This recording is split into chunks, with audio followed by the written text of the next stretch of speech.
They say it takes 2 days for your dog to start eating your body. It was like someone hit me in the chest with a sledgehammer. I collapsed to the floor. I must have hit my head on something because by the time I regained consciousness, my forehead was sticky with blood. My whole body felt sore. I could breathe, but only just barely. I was down in the basement cleaning that row of shelves that I had been putting off, so I doubt my neighbors heard me falling. The only thing that was home, and would be until the next morning, was my boyfriend's stupid dog, Cooper. Jason picked him up from the pound even though nobody else wanted him. The scrappy little thing with wiry gray fur mottled with brown patches was no purebred, that was for sure. I wasn't a dog person, but Cooper was quiet, didn't pee in the house, and Jason took care of him most of the time. I was now hating the fact that Cooper was so quiet. If he nonstop yapped, perhaps someone could have come over and helped. But no, Cooper just meandered over to my fallen body and stared at me for an unnerving amount of time. He didn't do anything. He just stood there, staring. I tried to make my mouth work, tell him to go get help, but all I could do was make this dull, gurgling sound.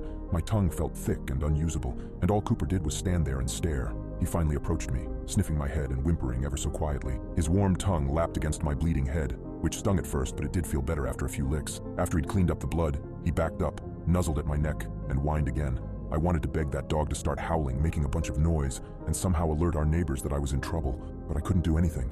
I just had this scrappy little mutt to cuddle me as I lay there. Minutes ticked by. I could see the clock on the wall moving ever so slowly. I had to wait until Jason came home, I figured. He was going to be home tomorrow morning. I could last that long, right?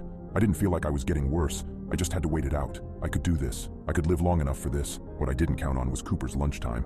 Cooper got fed 3 times a day. Jason spoiled the mutt. He got that fresh foodstuff from the pet store that cost almost as much as our groceries, but Cooper loved it. But when noon came, and I was being a terrible owner and not getting up to feed Cooper, he got impatient.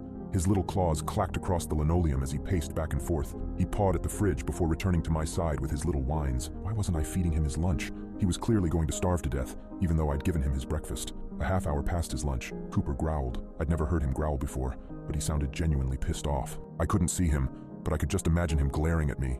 I half expected him to finally bark for the first time since we'd taken him in. Instead of barking, though, he bit me. His teeth sunk into my calf, hard. It was agonizing, only made worse by the fact I couldn't scream. Cooper didn't let go either. He just pulled, actually dragging me a few inches before my skin finally gave and he tore away a healthy chunk of skin and flesh. The pain got so much worse. Cold sweats poured down my face as I heard Cooper chew and swallow. I was nearly sick. At least I wanted to be. That stupid dog just ate part of my leg, and he clearly liked it as he went back for seconds. Thank God I passed out from the pain. By the time he had eaten his fill and I was back to being alert, I could feel him licking the gaping wound, as if it would make it better. Or perhaps my blood was just his dessert course. I couldn't look behind me to see how bad the damage was. I just knew it hurt, but I didn't know how much worse it could possibly get. Dinner time rolled around. I spent my afternoon drifting in and out of consciousness, but when I heard Cooper growl again, my body forced me awake. I wanted to smack him. Any other day I could have drop-kicked that dog across the room, but even now I couldn't even twitch my littlest finger. I thought he'd go for my leg again. He didn't. He entered my line of sight and cold fear filled my vision. Cooper's face was covered in blood and gore from before, and now he looked downright feral as he stared at my face. I closed my eyes just as he lunged. His small teeth dug into my cheek and he didn't hesitate to rip away an entire strip of my flesh, and he went back again and again. I felt cold on my gums and teeth as there was no longer any skin to protect them there. I couldn't close my right eye because there wasn't any lid to close. Not that there was a right eye to protect after Cooper decided to bite it out. Thank God I was barely conscious the rest of the night, and that Cooper wasn't in the mood for a midnight snack. I don't know how bad my face looked when he was done, but when my boyfriend arrived home this morning, finding me still limp on the kitchen floor, his scream told me all I needed to know.